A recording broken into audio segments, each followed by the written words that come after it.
All right, here we go. It is Thursday night. It is Oh, no! Friday night, Friday. 8 o'clock. Friday night, 8 o'clock. Hey, bro. Sometimes it be like that. It's Hey, Friday night, and I 20, feel all right. it's But 2026, bro. Should we start? Do we need to change it to Fridays? Is this better for you? yeah, why not? All right, we'll see. We'll see. We'll You can see do what the it. Do people it say. every night if you want to. We'll see what the people say in the comments. I'm Cole House. It's my brother Samuel. And Oh, tonight we're kicking off something. It's going to be our theme for this first part of the year, and that's Arkansas stand up. That's what we're going to do. We're going to feature Arkansas breeders.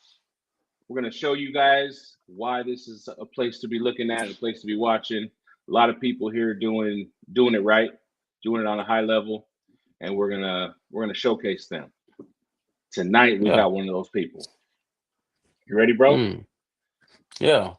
You ready, bro? All right. So Yeah. Let's do this. tonight we got Mr. Creek Bank Kennels, Michael Higgason from Bologna, Okay. Arkansas. What's up, Okay. Mike? How we What's doing? up, baby? Yeah, Man, I'm What's glad to up, be Big here. Hey, Mike? that intro is that's sweet, man. yeah. That's Yeah, hey, it's real I wonder though. what the stud fee is on that guy. Nah, that's real. That's real talk though, bro. It's, like I said, Arkansas is a place to look at. There's a lot of people here that are doing dogs and doing dogs at a nice high level. That's right. Different breeds, different. So I Yeah, thought we had to dig into I was that. talking with some people about that just the other day, and it's like you think about it, man. Arkansas, outside of the dogs, is a great location in the United States. We're Yeah. self-sustaining. We got it all. We got the food. We got the water. We're fully covered, man. So Yeah, we're good on that. But as far as dogs too, hey, this is a central place in the South, man, that everybody can come to. We need to get our show game Yeah. up, and I plan on being a part of that. And we got some hella breeders here, man. We really yeah, Yeah. do. And we're it's what's funny that you say because Arkansas really is a contender. But for some reason we just haven't come together. And yeah. so it's time.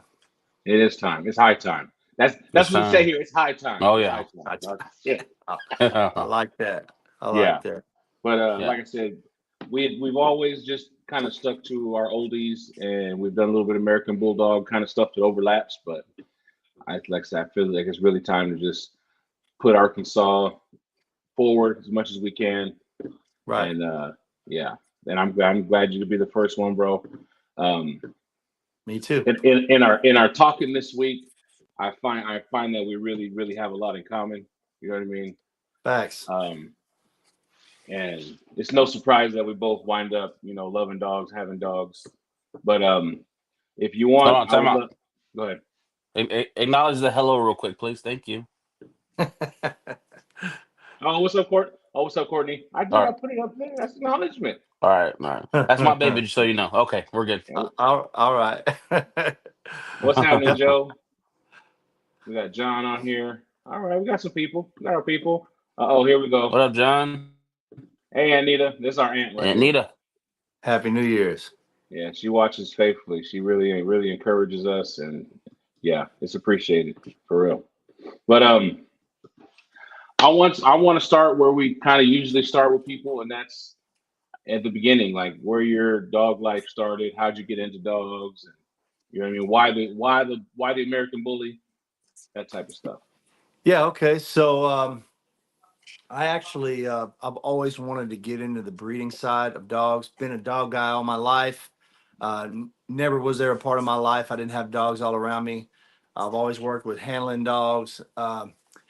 As a young man in Texas, I was around some of the game bred pit bulls, and as a teenager, I was raised kind of, you know, around that, and I fell in love with the dogs there.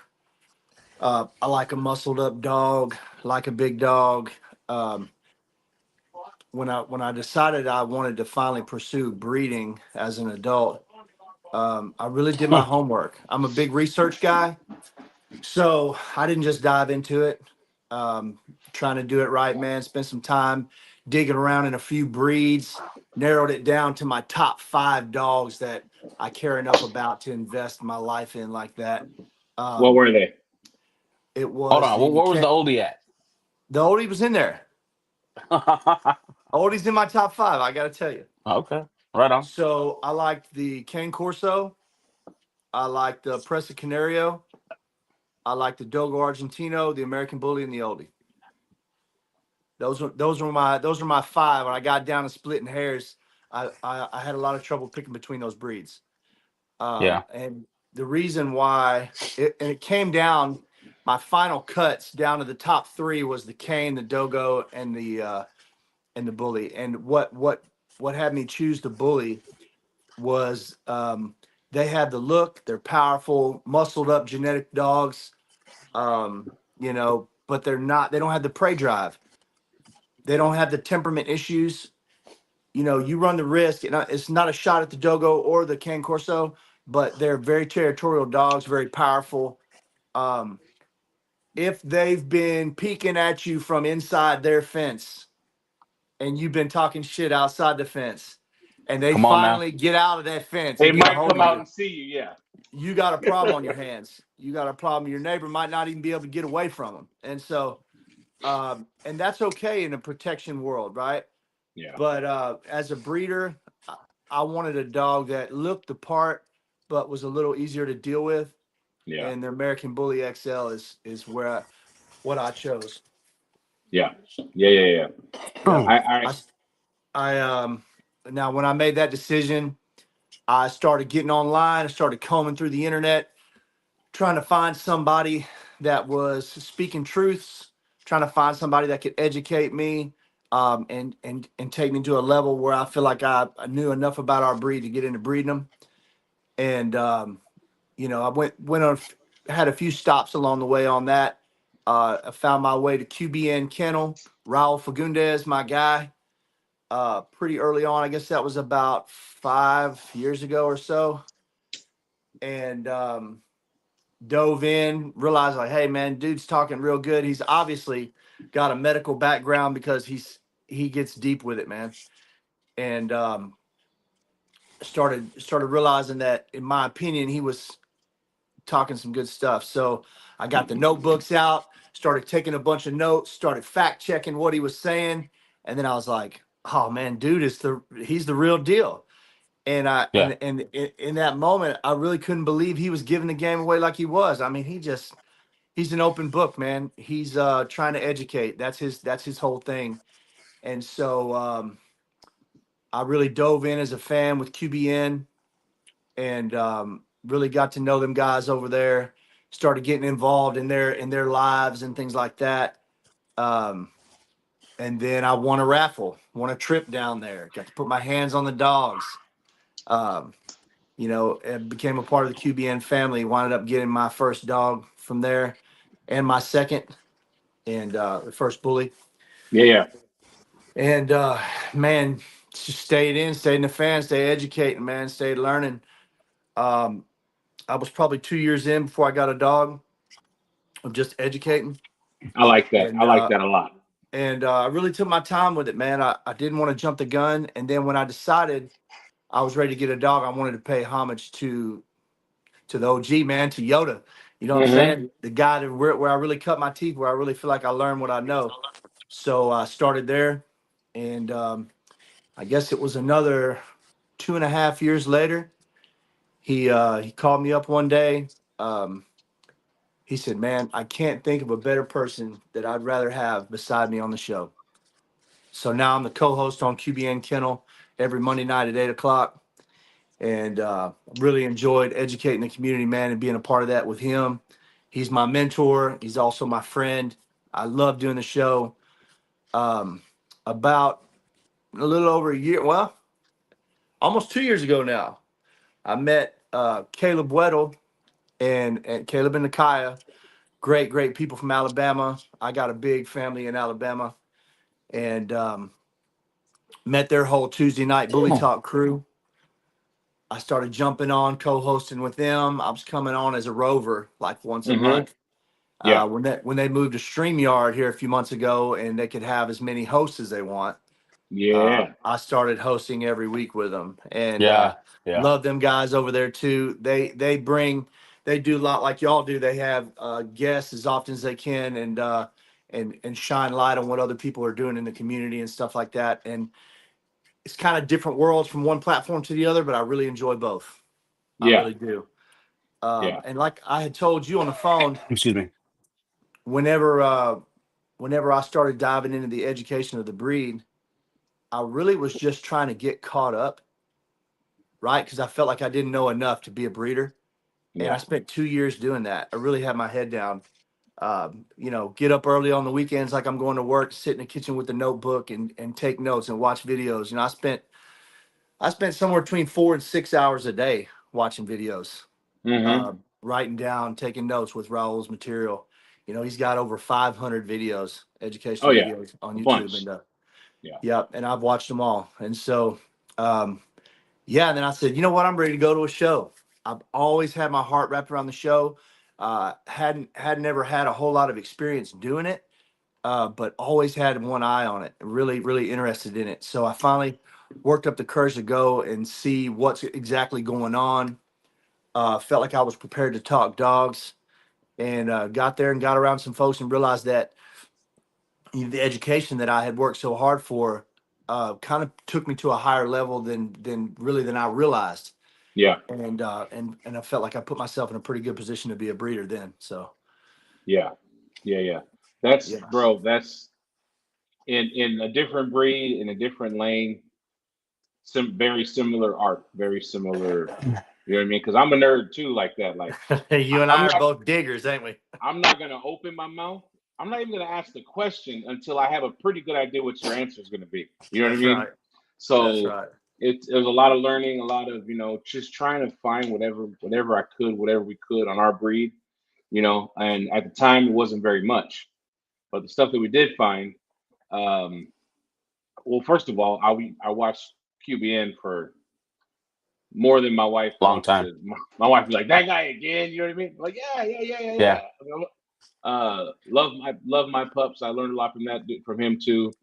And then it was like, okay, so now what do we do? Like, okay, I pretty much I can sit and talk dog now with somebody, but I didn't think anybody was just gonna want to sit up and hear me talk dogs. So that's why we said, you know what, let's just have a platform and we'll talk to people that know dog and we'll just talk dog like that. And Yeah. that's how we do it.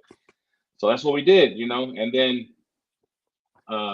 after we've only been doing this 9 months. We started in March last year, Right. right? And Yeah. then a couple months ago, one of the people that I used to watch their videos sends me a message, hey man, we should do something on Sunday nights. I'm like, okay, let's do it. Word, no problem, no second question about it. And we started doing the Sunday nights with Chris and Gina Moore. And man, I've learned so much from them people. Yeah. So much that Yeah. like Yeah. I learned a lot from Raul. I learned a lot from Love My. I learned all these, and I didn't realize how much there was still to learn. Right. You know what I mean? Until someone I said, do. Yeah. you know what I mean? So I learned. like, Look, I consider myself somebody where I can make a sound decision within my lane, without having to, you know, take my call out, right? But I do learn every time I talk dogs with people. yeah, If nothing else, I learn from their ideas, from their knowledge. I learn from their mistakes. I learn from it all, man. And I'm always a student, always yeah, willing to learn and dig around in this stuff, man. I think it's straight from the heart for me, bro, because I don't think there's anything that compares to the relationship like a human and a dog has. no, There's no other two species that get down like we get down with dogs, man. It's a big deal. And yeah.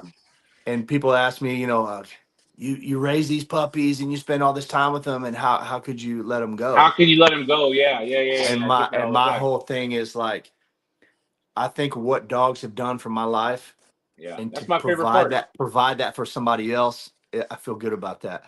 Yeah. Okay. Like I said, I'm a nerd, Yeah. right? There's a word for it. It's called a Duchenne smile. That's the guy who named it, whatever. But there's a smile that you smile that's not fake. It comes Right. from inside you somewhere. You know what I mean? Right. And when you hand somebody their puppy that they've been waiting for, whatever, they smile that smile. The one that Right. it's not just cheese for the camera. It's like, oh man, and that's my favorite part of it. Like It Yeah. to is a big deal. to do I had something like that for it, somebody. it was an honor, man. So like I've had my lab coat on for a couple years, really putting together some breedings that just did the best I could to be as prepared and make the most executive decision I could on the pairings. And then my little protege, Trayvon Mobley, senior man, 27 years old, one of the greatest young men around from Alabama, died early at 27 years old. And we had a plan for a breeding with a female of his, um, and we wanted people to have, because we're all about the shows and the training and the dogs on the high end and the whole deal. Yeah, But we also have a passionate place in our heart for people that want these bullies and can't afford them, right? yeah, exactly. Can't Yeah. afford a $5,000 dog, So we just, shooting the shit, talked about having a breeding and calling it, doing it between my boy Pressure and his female Remy, which was his production at Hmm. at Bama Elite Kennels, and calling it the People's Litter.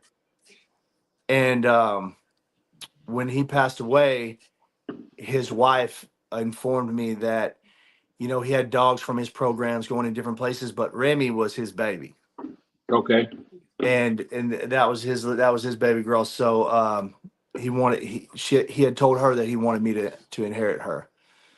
So we went to Alabama, went to the funeral, of course, and then and we brought Remy home with us. Now my wife and I decided that in honor of our he was like a son to us, really.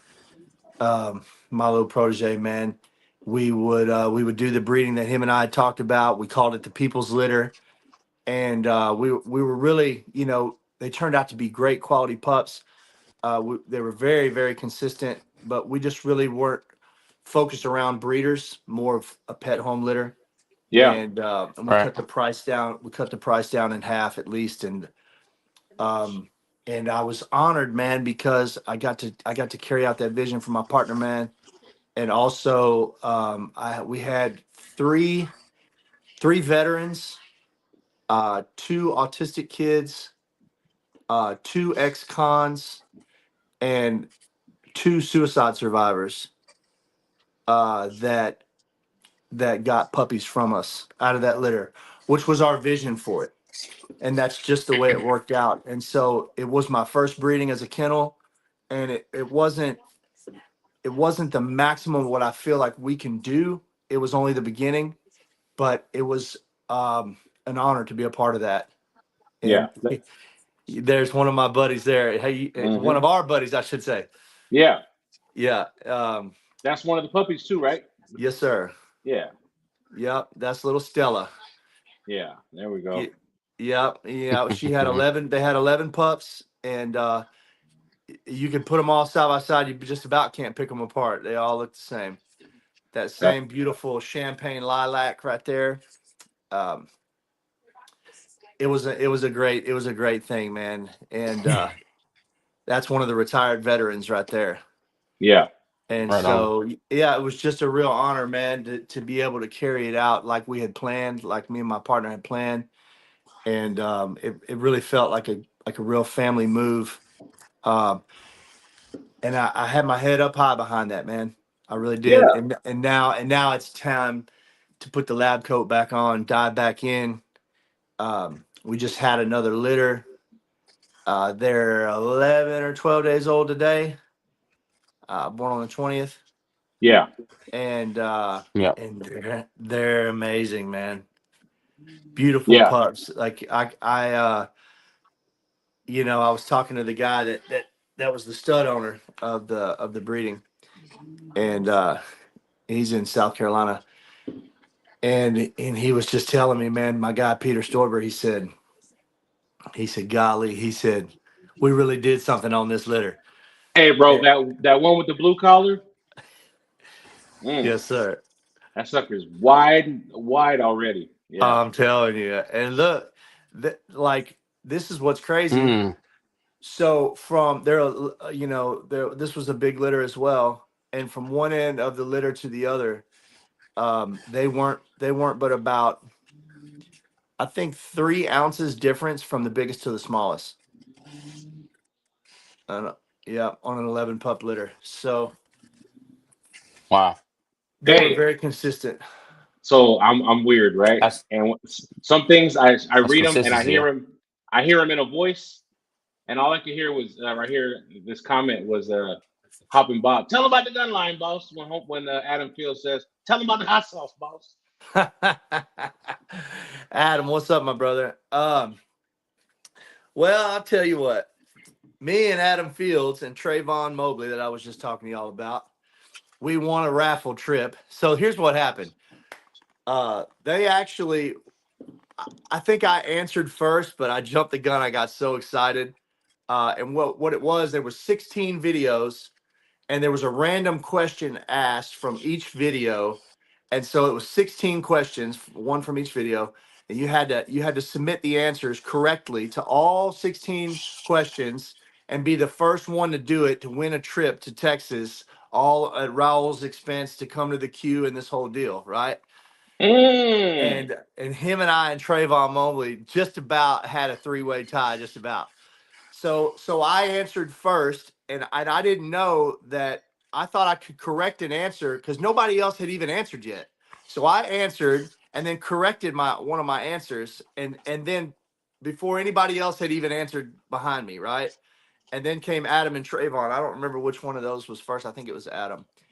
And Raul was so impressed, and we were so competitive about it. It was great. And Yeah. he called us on there, and I, got me on there to, we're all on the show and stuff. And right off the bat, I was like, hey, congratulations to you guys. I'm so happy for y'all, man. It was great competing with y'all. It was so close, right?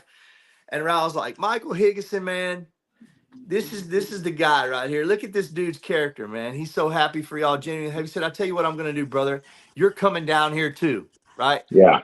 So even though they had won, because I changed an answer, he still brought me down there, and we get down there and exchange some gifts and hugs, and Yeah. sitting there talking shop, and Raul's like, Michael Higginson, I'm glad to see you in person. I said, man, I'm glad to be here, man. He's like, you like a good challenge? I was like, me? Hell yeah, Yeah. what's Yeah. up, Who baby? you talking to? Yeah. Yeah. Yeah. Yeah. And it was a setup, bro. You hear me? Yeah. So I Yeah. think I'm just like, yeah, it's whatever. And he's like, well, then come on down. Like, pull the curtain back, this whole deal. They had this whole hot sauce challenge set up, right? And Mm. Adam's Oh little skinny Lord. butt's the only one that knew about it. And Oh, he had insider information. oh yeah, he encouraged it on the slick.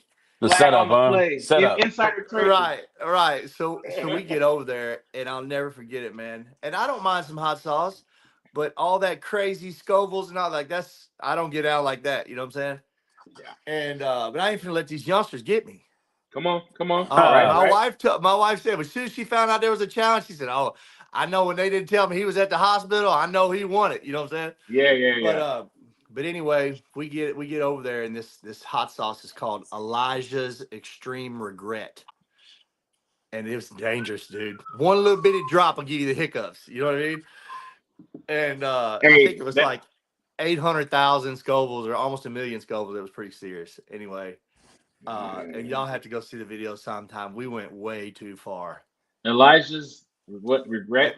Elijah's Extreme Regret. And That's so biblical. we had Taco Bell tacos just lined up, and Raul's just messy with it, just lacing them down. And we took one bite at a time until somebody tapped out. You can't take a drink, you can't nothing, and it went way too far, y'all. Look, and finally, Adam Fields is like, I could go a little further, but I ain't gonna do it to y'all, and all this. So he tapped out, and then it was me and Trayvon, and Trayvon, we went neck and neck. run out of tacos. They were pouring it on our fingers, and we're taking mouthfuls of it. And it went I think 6 or 7 rounds like that. And finally he put some in his mouth, and it was my turn, and then it was time for him again, and his body wouldn't let him do it, man. He couldn't swallow anymore, and he called it. Golly. And so I won, Hold on, man, reigning champion. Yep, yep. So I gotta ask this.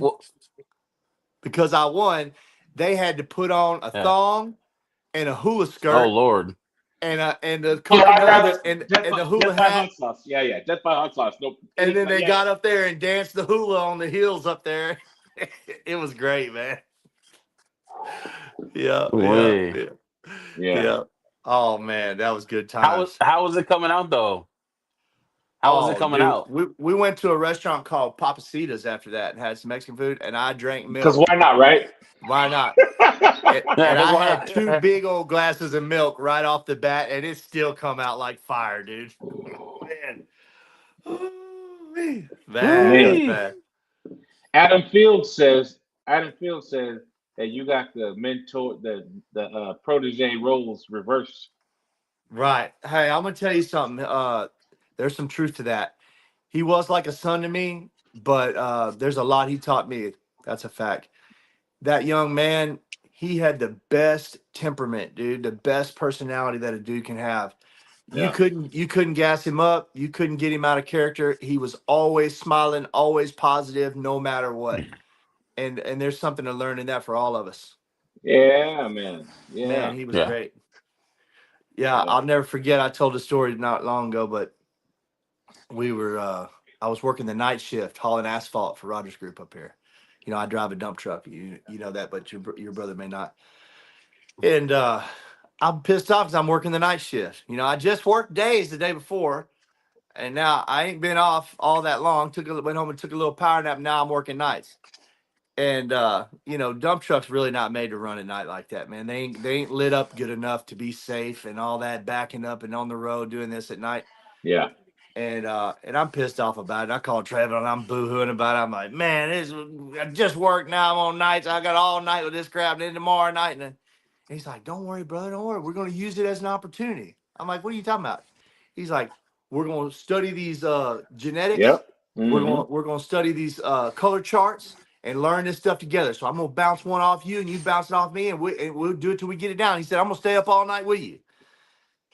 And so he stayed up all night with me, man, and us learning this Embark, learning these color charts, Yep. and just bouncing these things back and forth, just make a lesson out of it, man. And that's just how he was. He was great. Yeah. See, allegedly, if you get that trailer brake, if you got that trailer brake handle on your dash Uh huh. and that little mirror knob, allegedly you can just set your phone right in there and it'll just ride. Right. Allegedly. So Yeah. I've got a pop socket on the back of my phone, Yeah. and I've got a little pop socket, little rack that it sits in. So Yeah. I just set it up there, man. I'm ready to go. Yeah. You can get a good dog education driving a dump truck. I know. I That's right. yeah. Not that I podcast or anything while I'm in the truck, but Right. well, I tell you what, the education doesn't stop. I like to listen to stuff while I'm driving. That's for sure. Yeah. Yeah.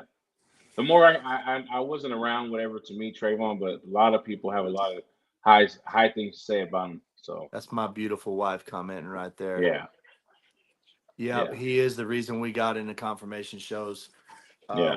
When he finally talked me into going to a show for the first time, it was in Bruton, Alabama, and we didn't Ooh-wee. even have a dog in the fight. We just showed up to be in that with him. He was showing his dogs, and the girl that we inherited, Remy, was one of the two he showed that day. It was actually a good turnout. There was a lot of people there, and I got to really see some dogs, man, and just how the whole thing goes. That was my first show, and it was great, dude. They got this guy got on the mic and hyped everybody up, and he's like, let me see all these XLs in the house. If you said you got an XL, you think you got that dog, bring it over here, line it up. We finna line them up, and they lined Yeah. up like 20 XLs. And Mm. I got the whole thing on video, just panning all these dogs, and they were, Yeah. you know, which one of y'all's got the biggest head out here, and da da da. Yeah. And I was like, holy cow, man, this is something different, and I'm in love with the shows. Yeah. Yeah, I I just love it. We went to the Beast in Virginia. I've been to a couple shows. Like I think we met briefly in Conway last year. Yeah, But they had the Beast in Virginia, and that was the first big oldie bulldog whatever show that I've been to where it was our people. And I think I caught the bug kind of the same way. Like, man, this is cool. I said we need this right here. You know, more often, more places, and that's what we're trying to bring here. You know, because I absolutely. think it's cool. It changes your lens when you see other dogs. That's a You know, great analogy, changing your lens. I like that.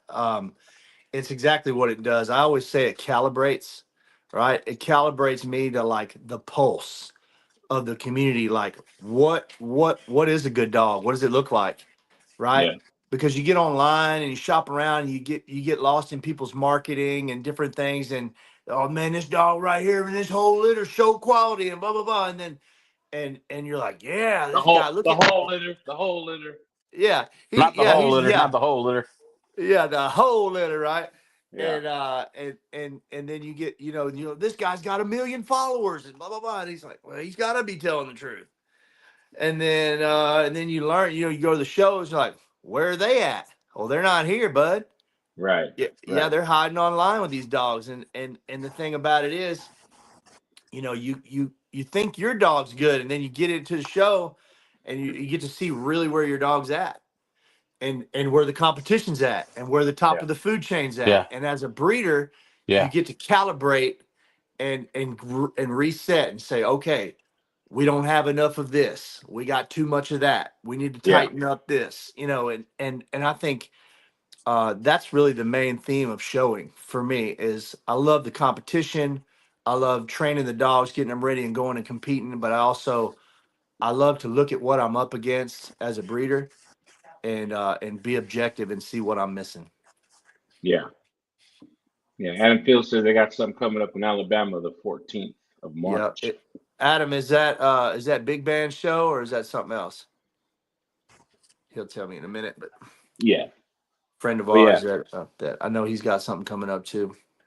yeah, man. That's like I said. That's for me the beauty of shows that and meeting people who I've seen in the message on the groups and stuff like that. Right. There was one dude, right? And if Yeah. he's on watching tonight, his name's Train Yard. His name was Kennel, so just come up Train Yard OEB, right? And we got a train whistle sound effect. I'll play the train whistle, you know. Yeah. And at the Beast, bro, this dude walked all the way up on me. I couldn't figure out who he was because he had his T-shirt on with his logo, but he had a new logo. He had a new logo, and he didn't look like I thought he was gonna look. You know what I mean? So he got all the way up on me. It's you. You know what I mean? Like, okay, yeah, yeah, yeah. So that part of it for me was fun too. You know, meeting the people, seeing the dogs, and It's cool when people know you're putting that work in and they recognize you from what you do, and yeah, it's neat. I've had a little bit of that at shows where people know me from QBN and know me from Tuesday night.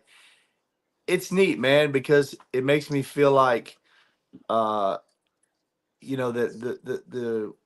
the mission behind it for me is being seen. yeah, Someone's listening. Not I'm not saying that's what I want. I'm Yeah. saying what message I'm putting out is being seen by the community. yeah. People are actually hearing the stuff that we Right. teach, Right. and people are actually appreciating the guests that we have on, and it makes me feel connected to the community. I really enjoy it. Oh yeah, 100%. It's a little weird though too, just It to is be a little honest. weird. Yeah, There's but levels to it, right? yeah, yeah, yeah. And then Yeah. well, because like for me, one thing we try to do, bro, I try to leave a little bit of myself in every one of these. It's not Right. about me, it's about you tonight. But I still Right. try to leave a little bit of myself. So when and my brother does too. So when people see us, they feel like they know you, and Yeah. to an extent they do. You know what I mean? That's So right. yeah, but it's a little it's different. It's different. Well, the thing about a podcast, so it's like Joe Rogan.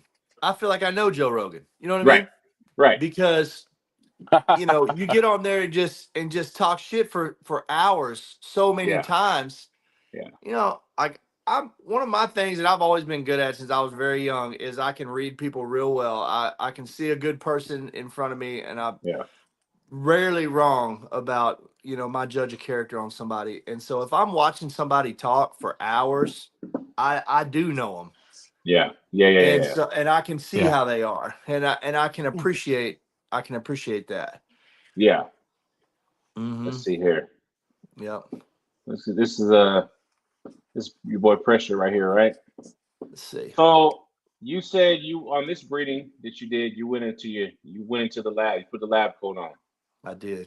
Let's talk about that. Let's talk about some of the things you were looking for. Some Yeah, of that's the father from the people's litter right there. I've got a breeding banner. If you go to my kennel page, okay. for this breeding right here, All right. it was called the solstice litter. The puppies were actually born on the night of the winter solstice, so they were born on the longest night of the year, and it was the longest night of the year. Yeah, Yeah. Okay. Nice. Let me find it. yeah. I Hector like and to Freya, talk. I right? like to talk about the good stuff, the tough stuff, all that. What is it? Hector and Freya. Hector and Freya. Yes, sir. There we go. We got it. And do Yep. you only do XLs or do you have pockets, standards, classics?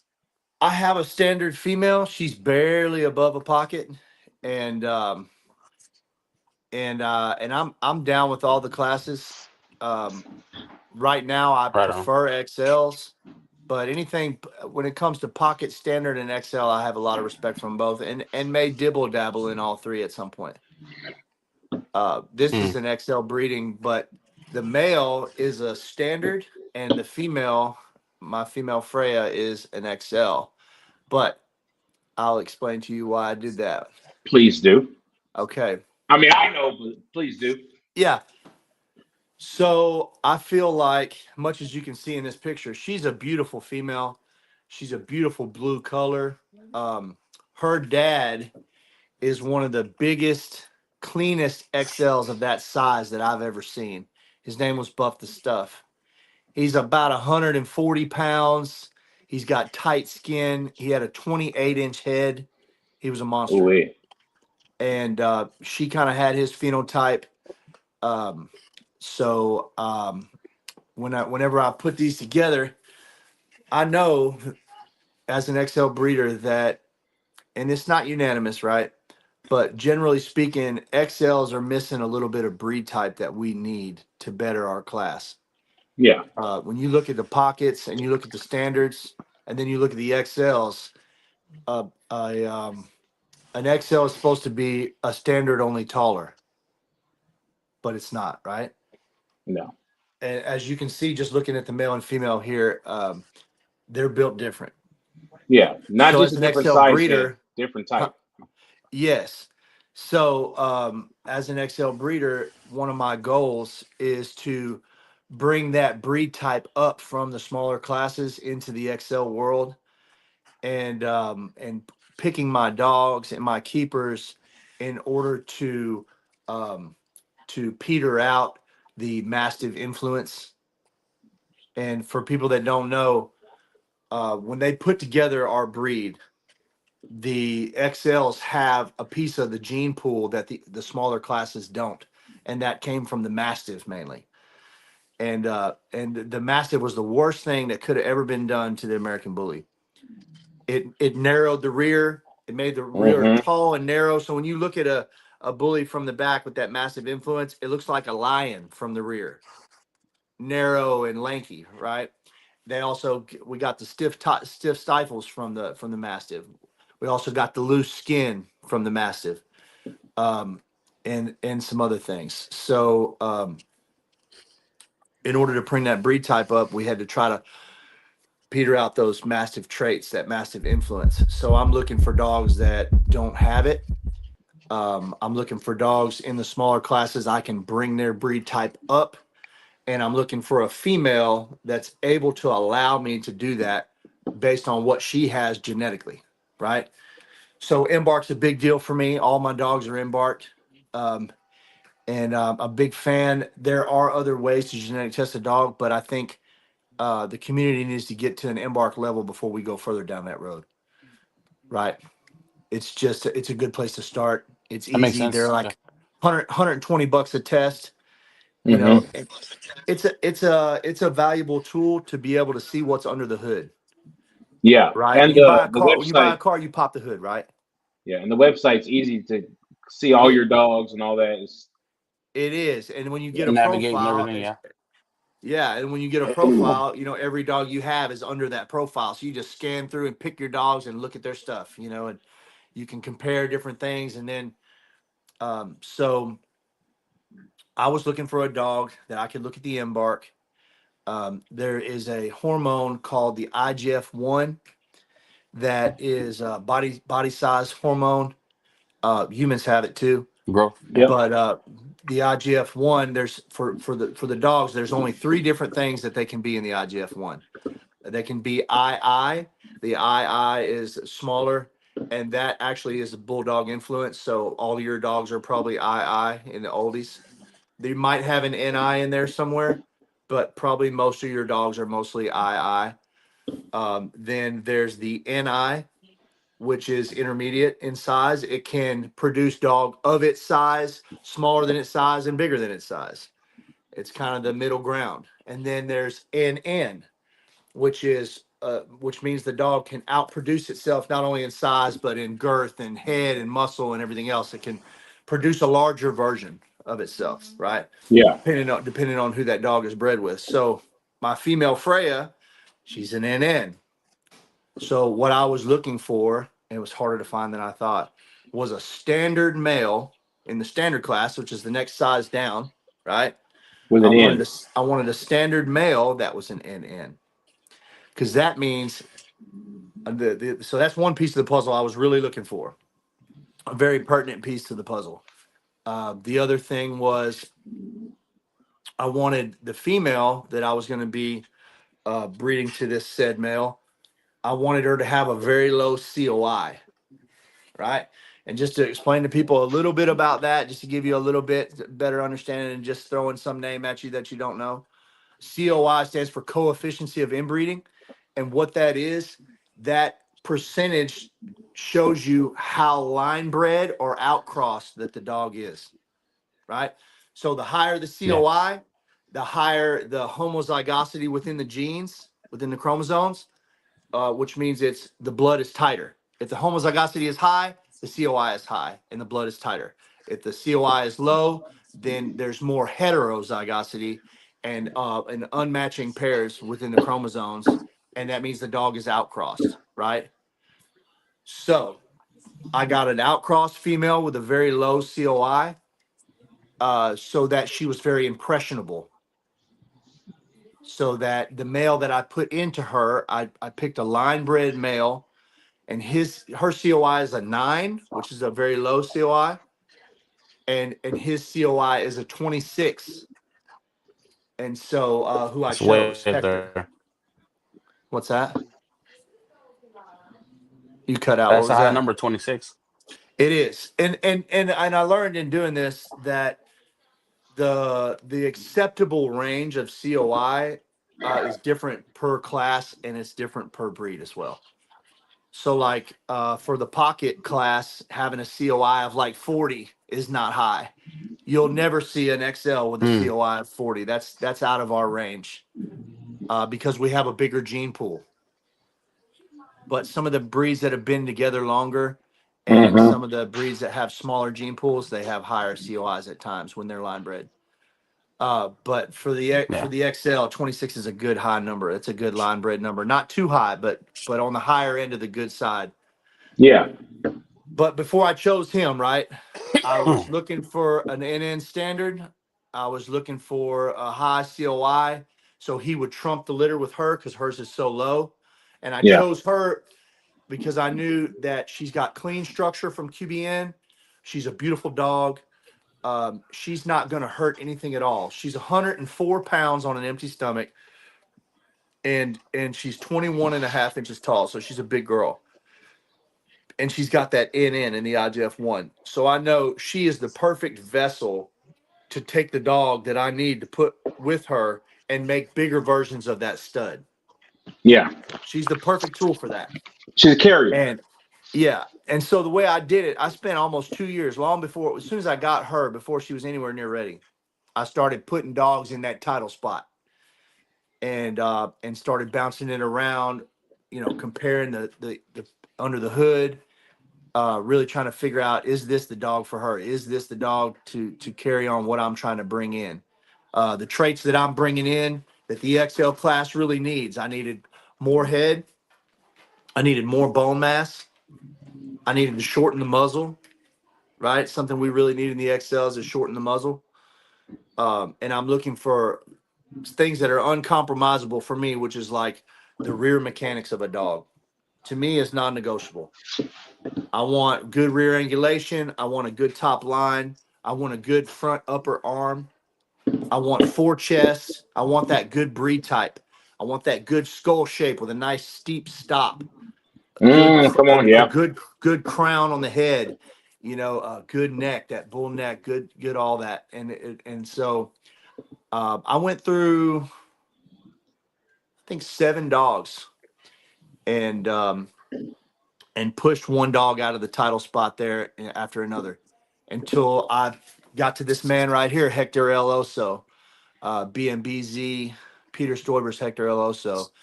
And I just couldn't find a dog to push him out of that throne, man. I couldn't find one that had a better rap sheet, a better consistency of productions, better under the hood. I couldn't find a dog to replace him. And so he became that dog. And something cool about him, he's the only dog in the world that I could find that's a standard, that's an NN in the IGF-1. He's the only one. Now, there's some that I suspect are, but they don't have embarks, so I wasn't able to verify it. But he's the only one I could verify and prove that he was the only standard male, and he's probably the closest thing to the breed standard. Peter's got some stuff on his page where he's cropped the breed standard from the ABKC website next to his dog stacked out. Ooh, And yeah. it's good, man. It's really close. He's a And pretty he nice should boy. grand champion this year. He's a nice boy. Yeah, he is, man. He Real is. Yeah, nice. he is. Real beautiful dog. Uh, Peter's an underrated breeder, man. He's been doing this for 40 years. He's been doing it since before there was bullies. He's been with bullies from the beginning, 30 Yeah. years. And What's his name? I hats off to the guy, man. He has more consistency in his program than anybody, really. He What's really his name does. again? Peter Stoiber, Stoiber. You can pull him up on Facebook. He's you look at any dog in his yard, you can tell they're kin. He's got real tight blood, real good dogs, and he's been breeding for so long, and really an OG in the game. And I got a lot of respect for his program, and he's been good to me on a personal level as well. That's what's up. Yeah, yep. So And this was the I was winter able to make solstice that litter. decision. What is it? The winter solstice litter. Yep. Yes, sir. Yeah. Yeah. Why not? Born on the solstice. So Yeah. so now we got some play on names there for pups and stuff that are pretty cool too. So Oh, yeah. looking forward Yeah, to bro. that. You Yeah. said in the So IGF-1, the go ahead. IGF-1. You said Yes. You want to the know about NI. that? The NI said intermediate, medium. You said. Uh huh. Yeah. Yeah. I The got NI. I got one right here I can pull up. Yeah. Let me see. One of y'all's embarks. Yeah. This is Okay. Mo's. Is that Mo? Yeah. What does Yeah. her say? It's NI. So she's a big body carrier. Uh huh. Yeah.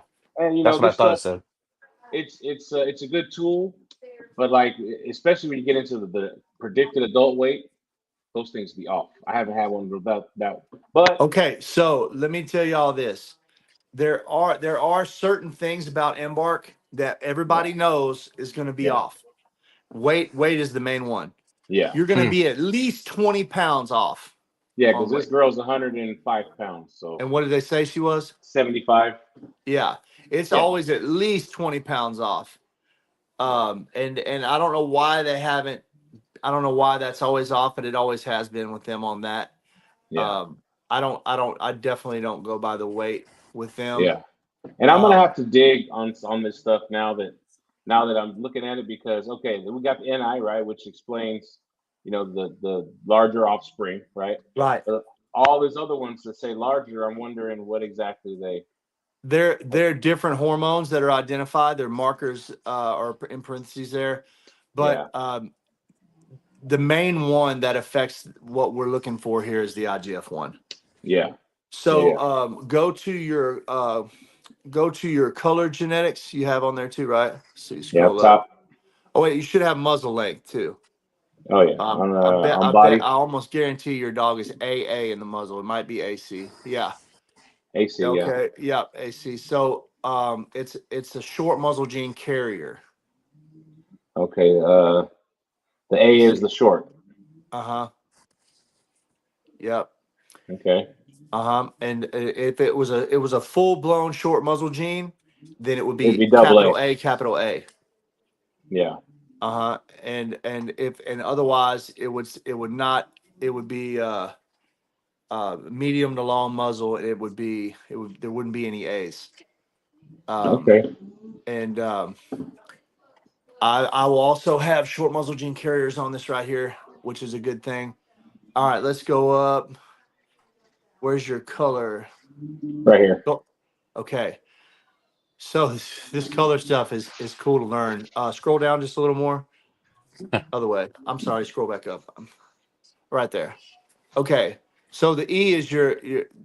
Here's this stuff is so cool to me. I Yeah. hope Yeah. I'm not going to bore y'all, but No. Come on. so the E is the melanistic mask, right? Right. Let's see, what does it say? Does that affects y'all's breed? Yeah. She has a black mask. Uh-huh. Okay. That's the code for it. So like when you get to learn this stuff, this is the cool part. You can talk to a breeder and say, "Yeah, I got this male, he's EM KB KY, Mm-hmm. AYAT and so on, and you can send that in a text and they can look at that. I can look at that and Yeah. tell you Yeah. what color the dog is. Especially the Frenchy Yeah. guys. They can tell you without even. Oh, They don't they're gotta look nuts twice. with it. Look, Yeah. they're Yeah. nuts with it. They're so good with it. So scroll on down just a little bit. Yeah. Uh, They are, and most of these things, for anybody that hasn't seen one, they have a kind of like an answer key. Yeah. All this information is going to tell you how to interpret what you've got here. yeah, and this is a great thing to look at because here's the deal.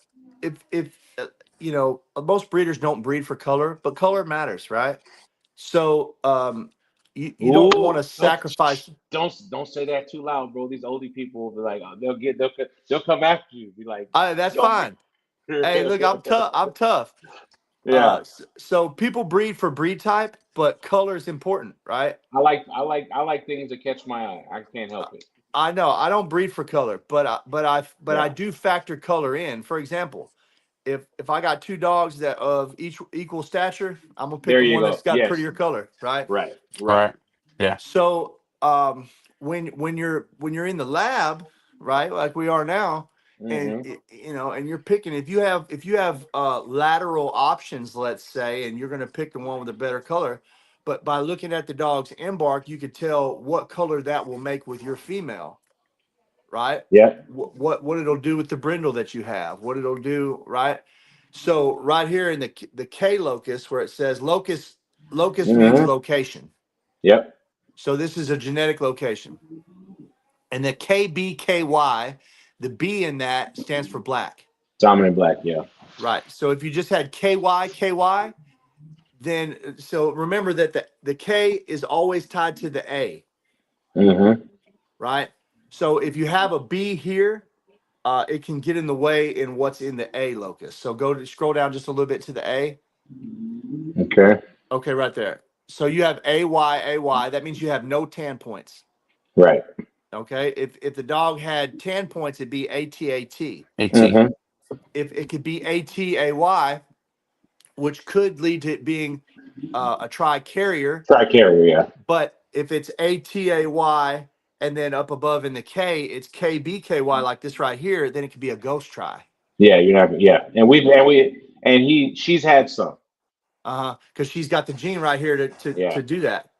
So Mm-hmm. because the B is there, then the You tri may, can. Hey, your man calls it that last coat of black paint.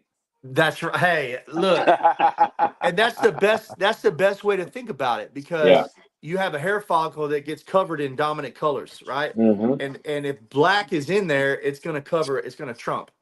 Yeah. So it can get in the way of stuff. But yeah, like I said, A is tied to the K, and Mm-hmm. then let's scroll down here and see what else we got. So Michael, What do Yeah. you say? A to the K. I bring Dre and them with me. Hey, that's hey, right. That's right. yeah. So this dog we have right here is right in front of me. What am I looking at? Well, we just said it. We Ooh, got we ooh, got we ooh, got ooh. we got a let's see here. Trying to look on my little video screen. Let me shrink it back down. We've got the B. Hang on. Let me see it all. He's gonna put you in front of the gun. Yeah. Well, and then here's the thing about genetics. Sometimes you have weird things, right? And Yeah. this is Right. Sometimes. outside of Yeah. outside of the American Bully as well. So, Right. but we have KB, so we have the trace of black there. We got AY, so we don't have 10 points, so we're not looking at a try. No. All right. So we have a two-colored dog. Um, let's see, AY. Dark areas of hair and skin. All right, so you have the D and the B are the next things that you factor in. So you Mm-hmm. have the D is the dilution gene. You have one copy of it there. So it's not going to be, and then you have one copy in the B locus where it's a capital B, lowercase b. So Mm-hmm. you have one copy of dilution both there.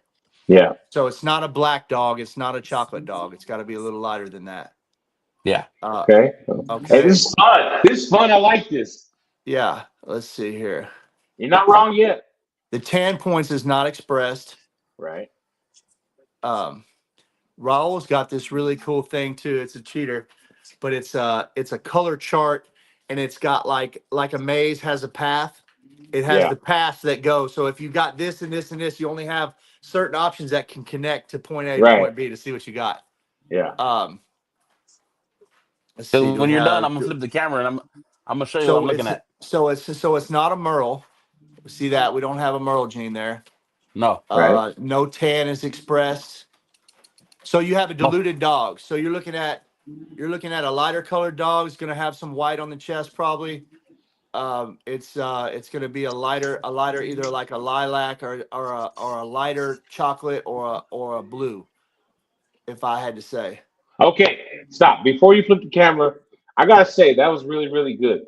That was yeah, really, really good because you're missing the smoking gun, and Embark took the smoking gun away. they don't have the Yeah. BR on there anymore. Right. And that Right. was my next thing to say. So I already know what the smoking gun is because I've dealt Yeah. with Embark for a while. Yeah. So Yeah. Yeah. it's funny because years ago Smoke. they had it and it was BR. KBR. Yeah. It was Okay. Yeah. KBR and it was also BR. Yeah. But they don't show the brindle on there anymore. Yeah. Good They don't job, show Mike. they Yeah. don't show the cocoa on there anymore. Yeah. Hey, you So got you my knocked it very out the next park, thing I bro. was gonna say before you turn the dog around, it's either what I said or it could be cocoa or it could be brindle because they don't show either one on Embark anymore. So what's your final answer? The final answer is what I said or brindle. Yeah. You go ahead and show the dog, bro. You Okay. nailed it. Yeah. Yeah.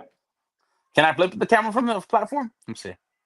Oh my You How do can I flip goodness. it? flip it. You Hold can on a flip second. I'm it, just gonna go or here. you can redo it. I already blew my shot on the applause sound and everything, bro.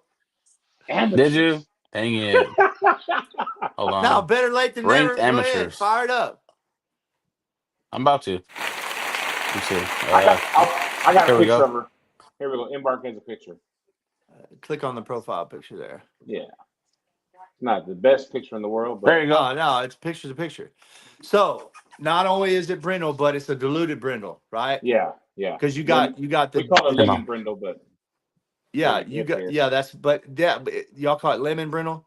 Well, they do it. I call it blue fawn brindle, but Okay, so the reason why. So can you flip back and forth between this dog and the picture of your puppy you have off concrete? Me? I can pull it Oh. up. I can You don't pull have it to up. necessarily pull up the Embark, but if you have a picture of that dog, it'd be a good thing to bounce back.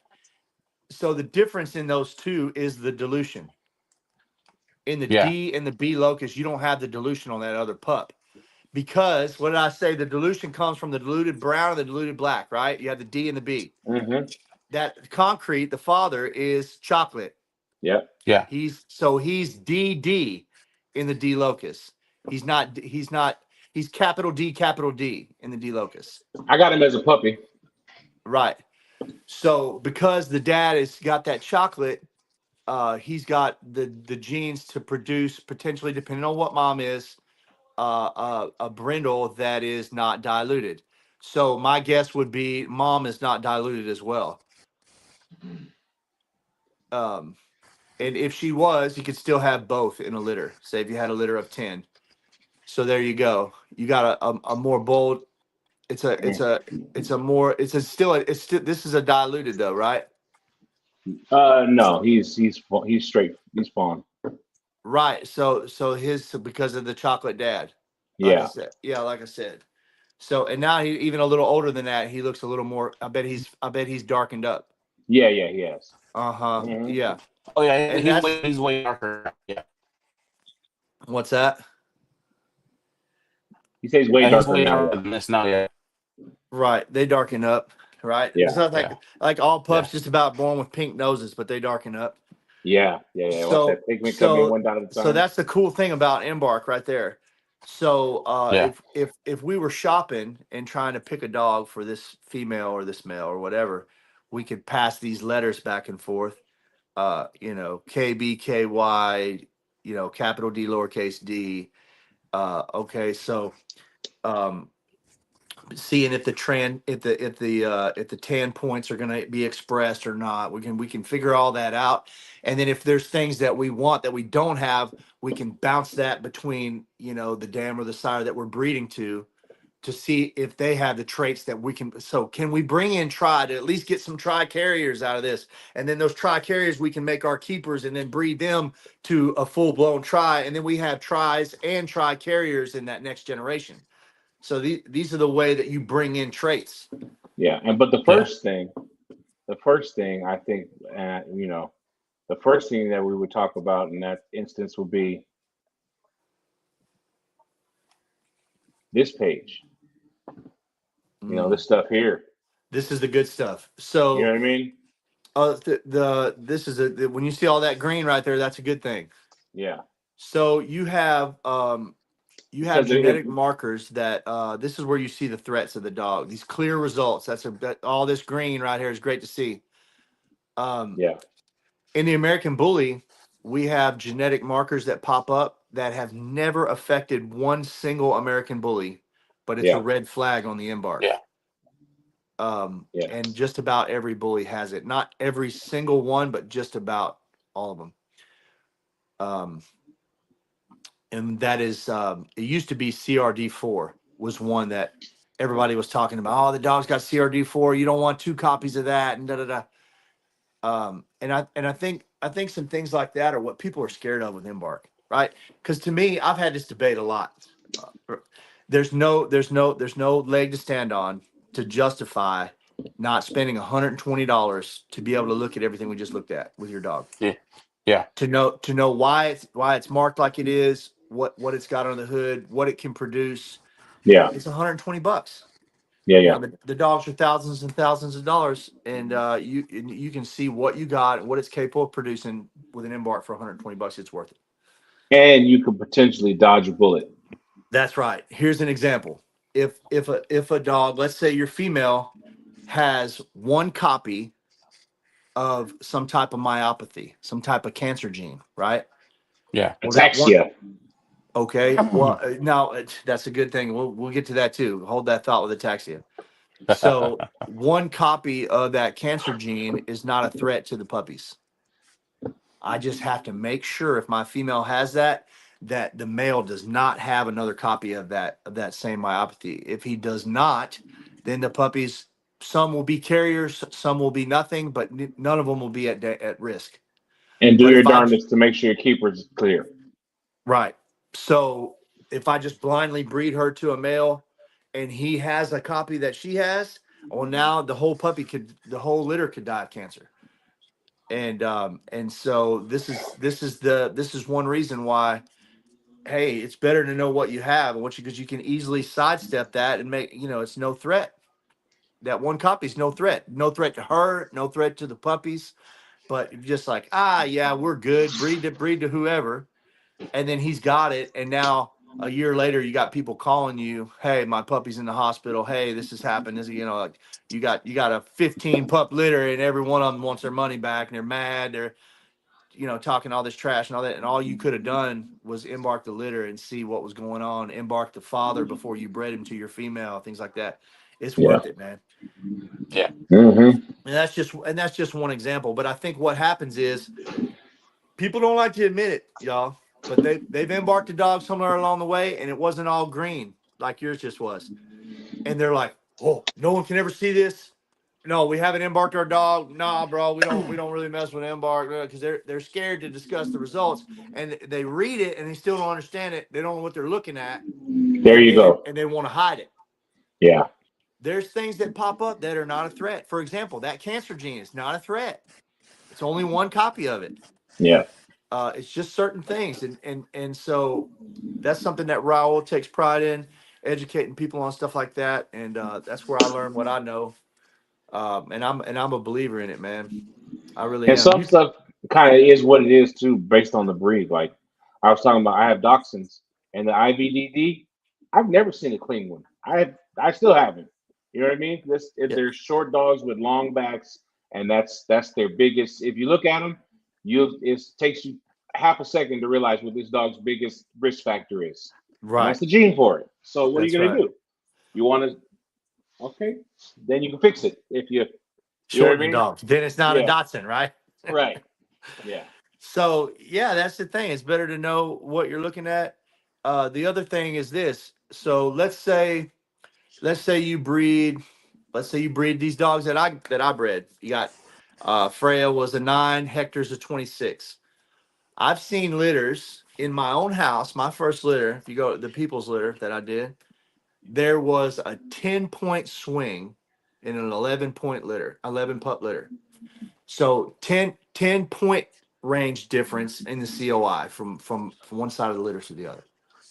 So I had them as high as a 28 and high and low as an 18. Hmm. So Yeah.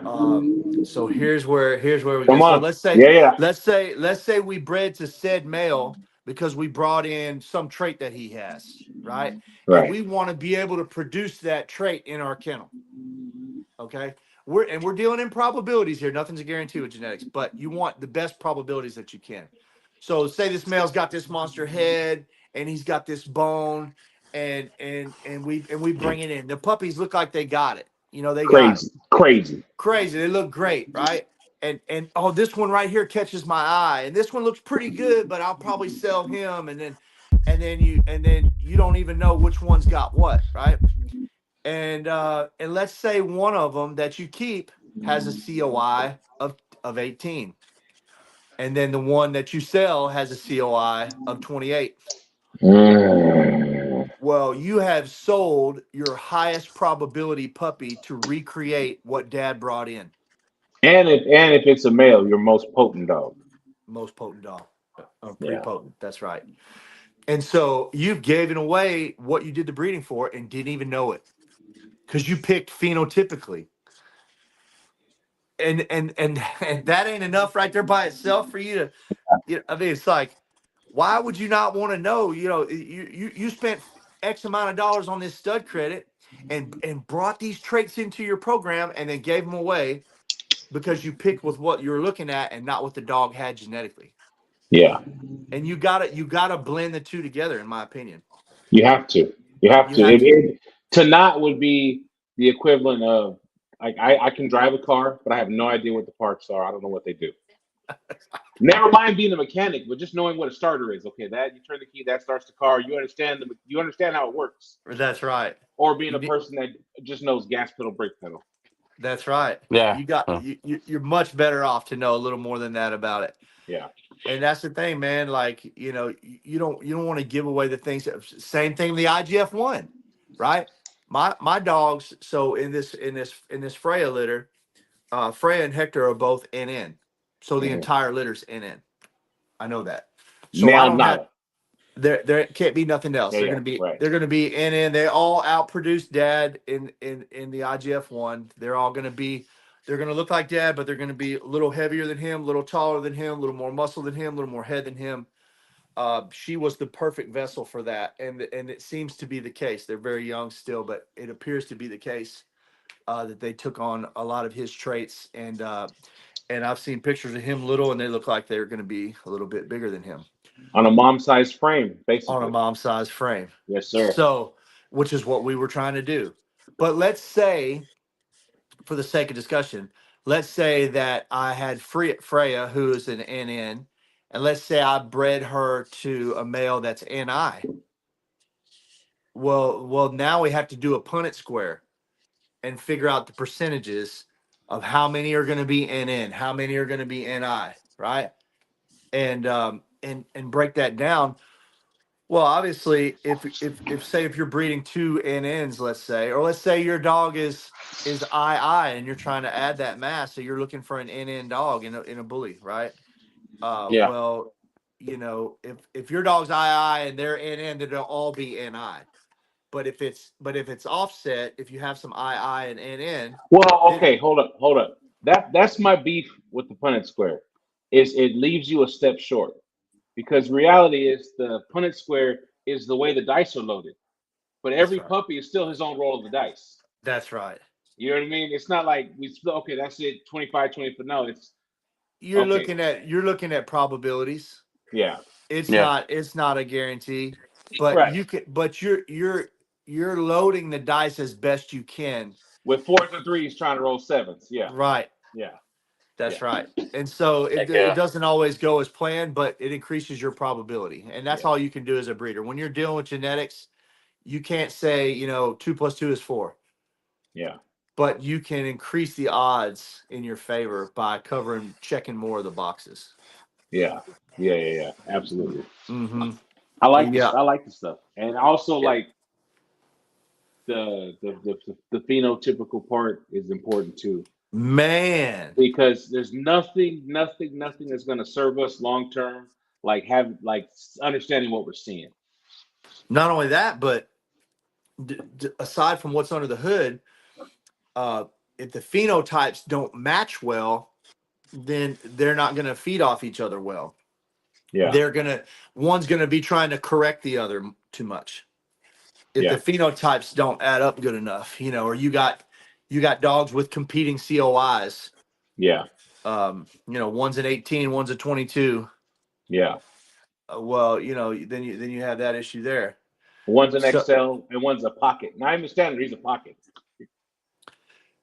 there How is. So how normally far we does that say we've said 2.5 inches is about the range difference before you start having phenotypical issues like high rear and different things wonky like stuff? that. Yeah, Uh-huh. But I'll tell you what, man, there's a difference in which one's bigger, whether it's the mom that's bigger or the dad that's bigger. yeah, You're breeding a shorter dad into a taller female, you can get away with a lot more than if you're breeding a taller dad into a shorter female. yeah. Uh-huh. Absolutely. Yeah. It's really fun, man. I've enjoyed just learning and looking at other people's dogs. And then hey, if I feel like this is just me and maybe I'm wrong, y'all tell me, but I feel like anybody listening to us right now is like, oh yeah, I feel like Embark's the way to go. At least I mean, it's a flashlight in the dark, if nothing else. Yeah, And it is. a chance to see more into that than without it. Yeah, yeah, What yeah, if your dog So has one copy of the cancer gene and you don't even know it? yeah. What if your dog is Mm. Merle, but it's cryptic Merle? he's a red dog. Red dogs hide it. I don't care what They nobody hide it. says. Red dogs hide it a lot. Look, you can have a dog that just looks like a normal dog, might not even be red, Yeah, and not have one. It could be one little bitty flick of the eye in the color there. It hmm looks like a sunspot, yeah. or it could have no physical signs at all and be Merle. Now, Or if if you it's breed like a that dog Frenchie, to a, huh? it could be if like a Frenchie could be a cream dog. That dog's gonna they'll show it as a puppy, but it'll quickly vanish. That's right. And Yeah, so, hey, Yeah. so now you can't breed Merle to Merle. You shouldn't. you shouldn't. You can No. get away with it. You can get away with it, but you shouldn't do it. because here's what happens. So what Merle is not a color, it's a pattern, right? Mm-hmm. And what it is actually, it's a displacement of melanin. Yeah. It's a displacement, a distortion of color. And it's known as a pattern, right? And that distortion of color has to do with the melanin, which is what makes the color of the dog. So the absence of melanin is white, right? Yeah. So melanin, here's where it gets cool. Melanin affects more than just the color of the dog. It affects the ears, the eyes, the kidneys, and a few other organs. Yeah. And so, you may not have a deaf dog, but you may have a heart murmur. You may have kidney issues. Putting Merle to Merle, because you're putting two dominant traits together, and you're getting an exponential amount of a displacement of melanin, and it could go beyond the coat and go to the dog's ears and eyes and even into the organs. And it's not just Merle. You start stacking pie dogs on top of each other, you can run into problems too. Piebald. Yeah. Mm-hmm. Well, so piebald takes a little more time to get there, but you can get to a trouble place. Well, piebald is actually it's like harlequin. It's a display. It's also you have seas of white with islands of color. Mm-hmm. But the seas of white, you have to think of it as white is no melanin, and then islands of color is melanin. Yeah. So you have parts of the dogs that don't have melanin. Yeah. And so if you have a piebald dog or a harlequin dog that's extremely white, you're at risk of eye issues and ear issues and things like that. And time to find you something full suited, breed to it. Yeah. Yep. Mm-hmm. To pull some color back into it. Yeah. You get too white, you start getting issues, man. And it don't take long. You'll have some ears, you'll have some kidney, you'll have some issues. And that's the same thing as Merle. You'll have a problem either way there. You got a compliment here. Jessica says she understands all this, but you're dumbing it down, making it make sense without the brain hurt. Thank you. You do the study, so you know what I mean. Then you can just share it. That's how it works. So here's the thing. It's funny she said that. So, that's really what got me my spot with Raul, because he's so smart, y'all. He really doesn't understand that. He'll talk right over somebody's head, and he doesn't understand that. Yeah, he doesn't. He doesn't mean to. He's trying to explain it, but I'm able to grab it at layman's terms and kind of convey it. And that's I help him with that, because you synthesize it. I do. I take it to the ground level, man, so that people can understand it. Yeah. And so I'm kind of the connection between the normal people and Raul, where I can kind of I'm the translator. Yeah. Right? Yeah. Mm-hmm. Yeah. I really enjoy being that. Having said all that, bad you male you versus even bad, got my wife. You bad got female. my wife. Here, hold on. You got my wife here in this DNA stuff, bro. I love it. Oh yeah. Go ahead, bro. I love it. What'd you say, More little brother? valuable to your program, bad male or bad female? What's more valuable, male or female? Is that what he said? Yeah. Bad male or bad female?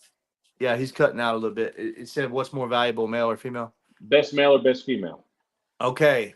It depends on what you're trying to do. It's relative to what you want as a program. For me, females are a valuable thing. Studs, if only if they're exceptional do they get to stay here.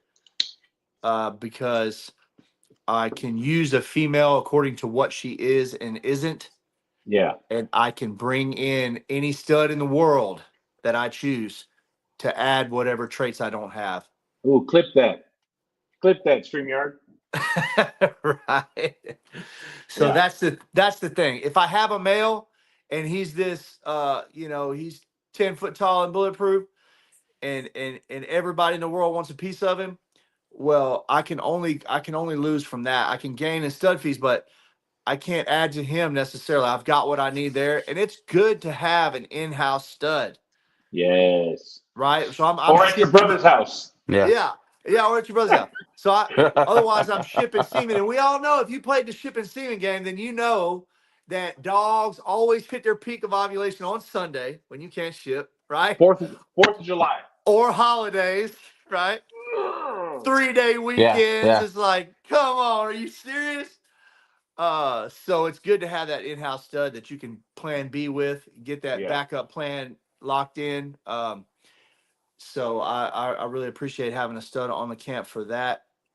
But to me, females are where it's at because I can take a variety of females that have different attributes and look at what they are objectively, and yeah. then look at what I need to bring into each one of them to build what I'm trying to build. I can pick from the whole world of studs. I always say it's Yeah. easier to find a stud dog than have one. Build what I'm trying to build. I can pick from Oh, what happened? Oh, Mike's having a little bit of difficulties. He'll be back. Hey, He'll be bro, back. is it lagging? Is mine lagging? No, you're good. Okay. You finally found you an operation station where there's no hesitation. Let's see. Michael might have to go out and come back in the back room. Connected to my earbuds. I want to use my earbuds. Hey, my back. Yeah, you're back. You're back. I think so. I didn't know, but my wife's telling me from the other room. So she said she went to turn on her AirPods, and I'm connected to my phone. So she stole me. Yeah. I thought it was a connection thing, but anyway, I was saying that your wife, Mrs. Higgason said, "Wait a minute, then. Why you want to keep so many out of this litter, sir?" Okay. Okay, I got a reason. I promise you that. Come on, run it. So I have some really good pups in this litter. They're so consistent. But here's the thing: we're all trying to bring in show quality dogs. So everybody's gonna get, if you do your breedings right, you're gonna get one. If you're a lucky son bitch, you might get two, maybe even best case scenario, you might get 3 show quality pups out of this litter, right? If it's a big litter, you might get that. Probably not, but you might. But you ain't gonna do no better than that. If you do, you've got something really rare and really beautiful, right? Ooh, hey, hold on. Raul talked to a guy. I forget the guy's name. But he had a litter where there was like 3 grand champions in the litter. 4. Right. And then the one he picked, the nuts didn't drop. I'm like, oh I know. God, the heartbreak. It's something, dude. It's like it's slipping through your fingers as you're trying to grab these things, right? I don't know that guy, but I cry inside a little bit for him. So Dean from Triple Shot Bullies, he's the producer of a dog named Hangman that won nationals a couple years ago. Yeah. They had and I think that's who you're talking about. They had 4 dogs in that litter, 3 males and a female that are grand champions. And one of the best litters into record to date. Yeah. I think there was another one somewhere in the history that was also 4, but this was 3 males and a female. That's crazy, bro. It's too early to say what I've got and what I don't have on that level.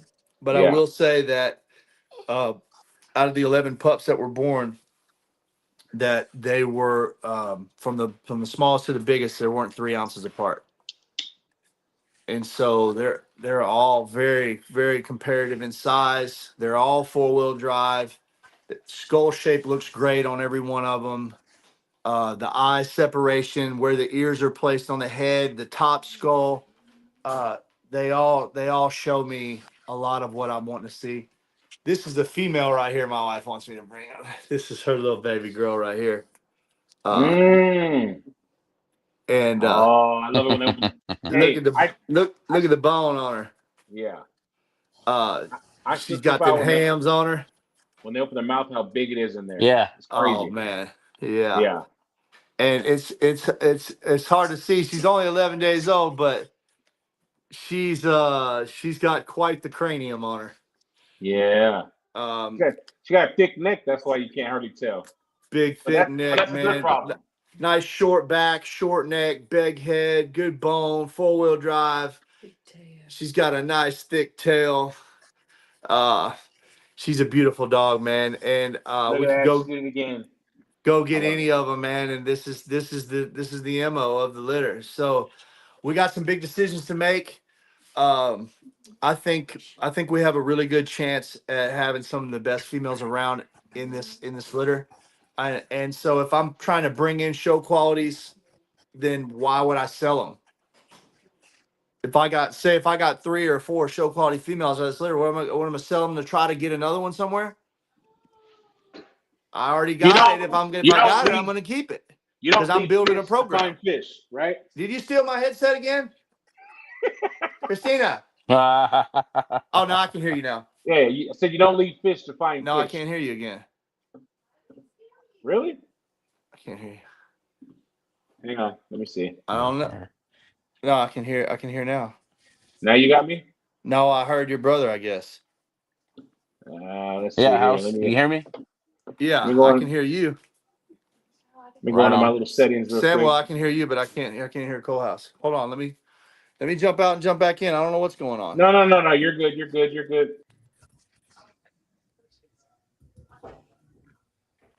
Can you hear me, bro? Yeah, I hear you. All right. Can you hear me now, Mike?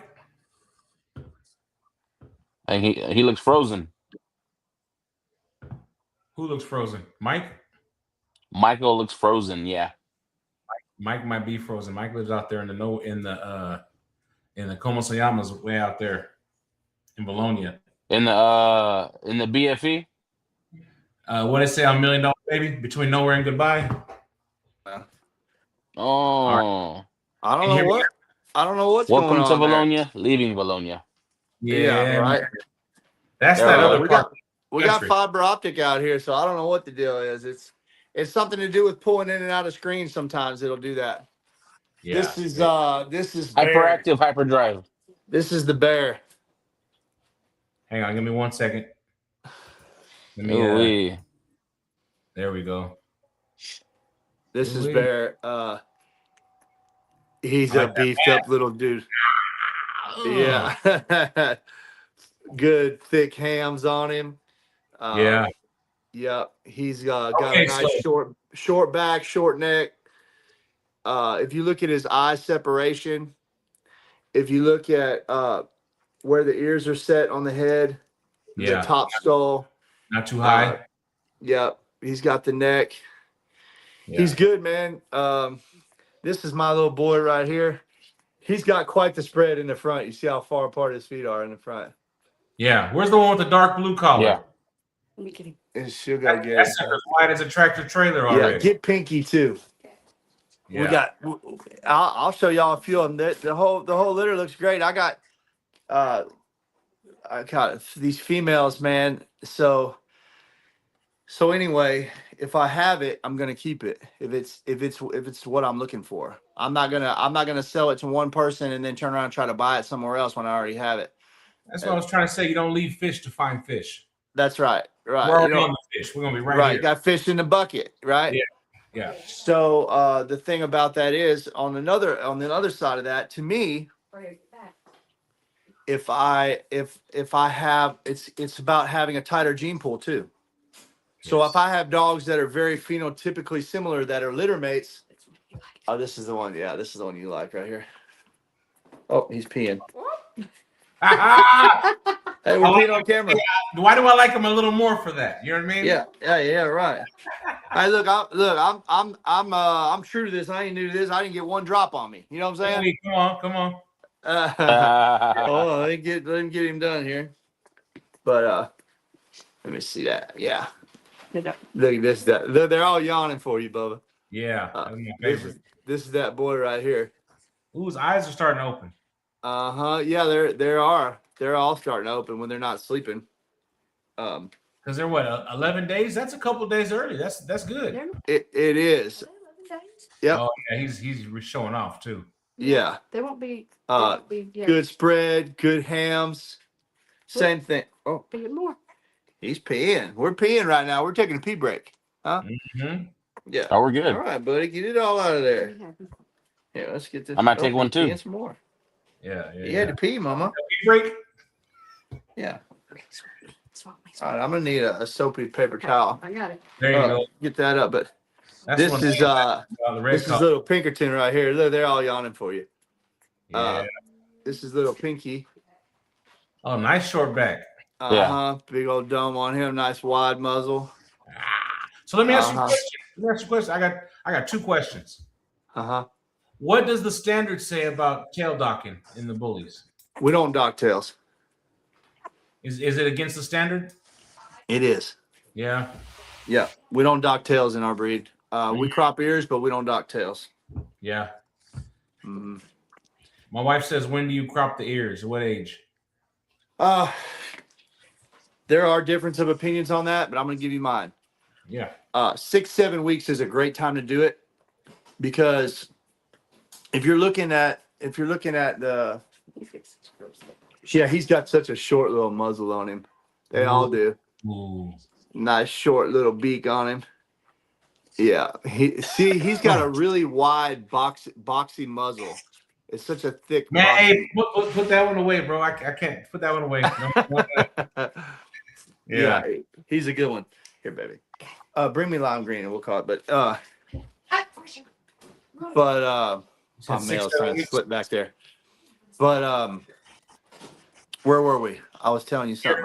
6, 7. You Yeah. said 7 weeks? So 6-7 weeks is probably the best time to do it, because what happens is the older the dog gets, and that's why if you hear about ear cropping, they say like, oh, 15 weeks, and we're not any older than that, we're not doing it, because the blood vessels, as the dog gets older, run down into the ear. When they're puppies, they don't hardly have any blood flow in the ear. So when they're really young, look at this female right here. I really like her. Come here. Another short muzzle. I see what you're doing. Yeah, big old head on her, man. Yeah. Look at the spread on her in the front. If she'll hold still, hold on. I see it already. Wee. Good bone, good spread. Yeah, she's just a good baby. Yeah. Color I didn't think. Yeah, and then she's got the good 4-wheel drive, got good hams in the back. Yeah. I really like. I need a wet soapy one from my hands. But yeah. So, the older they get, the more blood vessels they have down in the ears, which it can still be done. It's a little longer to heal, a little more cauterizing to stop squirting blood, and that takes a little more toll on the dogs in recovery. So it's just easier on them. They don't even hardly bleed when they're really young. A little flesh. Probably feels cleaner too, huh? Like They less scarring. Yeah. 7 weeks is really 6-7 weeks would be a great time to do it. But up to 15 weeks is fairly acceptable anywhere that does it. I think you get up there though, it still can be done, but it's better young. Yeah. Mm-hmm. And Embark is good from the time they're born. If you got a dog that you can put a Q-tip in their mouth, perfect. Yeah. But I will say, if you can, it's better to wait till they get to a point where they're on mush. And the reason is mom's DNA in the mouth, right? Well, there's that, and puppies have to be fed so regularly that you really need to go overnight without anything going in their mouth. Yeah. And they can't really do that till they get on mush. So mush, you feed them dinner, and then you put them up first thing in the morning. You keep them separated. First thing in the morning, you get straight out of the kennel and get in there, and you're good. That's what I would recommend. All right. But you can embark them as young as you want. Yeah. So before we get ready to go, much like church, in closing, what's one thing? I mean, one piece of advice that one thing that you do to ensure your success with your puppies going forward, to safeguard that you actually, if you have show quality, that it stays show quality and it matures to show quality. Okay, so I'm gonna give you 2 parts to that. Just like church, golly, come on. Just like church, right? So I'm gonna make sure that that I'm keeping what I need, what I bred for. If I'm doing breedings for certain reasons, Like this one, I bred the mass, I bred the head, I bred that good bone, I bred that 4-wheel drive, and I bred for some of those genetics like the short muzzle gene and the NN. So Which I'm you gonna hit try the win to on, it looks like. right. So I'm gonna try to maintain that. I would say the best thing to do for people, you got to take your heart out of it for a second, put your lab coat on, and forget the fact that it's your baby. Right? Forget that it's your kid for a second, and look at your dogs objectively. Compare them to the best around, and be objective. Look at say, hey, I don't have the rears that I need. I don't have the head that I need. I don't have this or that. And in order for me to compete at the highest level, I'm going to have to bring in these traits. It doesn't matter how much you love the dog. I'm not saying get rid of the dog. I'm just saying for your program, you have to be able to pick and choose based on what you have and don't have. I think a show environment is a great way to calibrate that, to go and look and see what you're really up against and where everybody's at and where you're at. And I think the key to doing that, besides going to shows, just educate yourself. Get in these environments like these podcasts, like we're on, like that. Come see us at QBN on Monday nights at 8. Come see us at Tuesday Night Bully Talk. Get familiar with this environment, with any of these podcasts. Find a place you feel like you're comfortable, like you're at home, and try to educate yourself where you feel like nobody can just hoodwink you and take you on a ride. And then here you are, you're Yeah. 10, 15, $20,000 in, and you got your brains beat out and you're stuck with these dogs and you don't know what to, now you got these train wrecks and you're just like trying to recover your money, but you're already up shit creek. It's better. Like, you don't have to go as far as I did, but I did 2 years of research before I got a dog. And it really helped me because at least I know what I'm looking at. And I would recommend that to anybody coming in, man. Do your research. Find people that are like-minded, that are also into this, that you feel like you can trust, that you feel comfortable with. We talked about this the other day. People throw around the word mentor a lot. It doesn't have to necessarily be a mentor. It can just be like-minded people that you can take solid advice from. Yeah. They're already on top. It doesn't matter to them whether they help you or not. They're just trying to be good to you, right? Find those people. And just be objective. Yeah. Or at minimum, somebody that's your buddy that's crazy and curious like you. Hey, bro, you know what? Man, let's learn together. Raul says I'm crazy, but I tell you what, man, I have no problem whatsoever. If you have any questions, I don't know everything, right. and I get stumped all the time when I get down in the depths of this as far as I can go. Yeah. But if I don't know, I can find out. Yeah. And if y'all hit me up about whatever, we can find out. We can get to it, and I'll try to give you the best information I can. That's what it's all about right there. Yeah. Arkansas, I've really enjoyed the show, man. Arkansas, stand up. The Arkansas stand up, baby. 10 toes tall. Yeah. So, bro, if I don't see you again before then, I look forward to seeing you at the show. That's right. I look forward to seeing. We'll be there, man. We'll be there. It's gonna be a good time, bro. I appreciate it. It is, dude. I appreciate y'all having me on, man. Much respect. Love what y'all are doing. It's great. It's great. So y'all want me to hang backstage for a minute when y'all come off the live? We can chit chat backstage. Yeah, why not? Yeah, we'll do that. Yeah, we'll do that. To everybody watching, thank y'all for showing up. We got man. one more question for the live. What you got? Creek Bank Kennel, Michael Higgason, Arkansas, baby. What you got, bro? Quick. Oh, hey, one more question. We good? Go, shoot it. So the bullies, right? I hear you. Can you hear me, Michael? Is he talking to me? Yeah. Yeah. See, it's weird. You can't hear me. I can't hear him. What's it? You just repeat his question. Okay, go backstage. Go backstage. All right, let's get backstage. No worries about it. We'll go backstage. All right. We'll sign off. Y'all have a good Friday night. Have a good weekend. Catch you later. All right.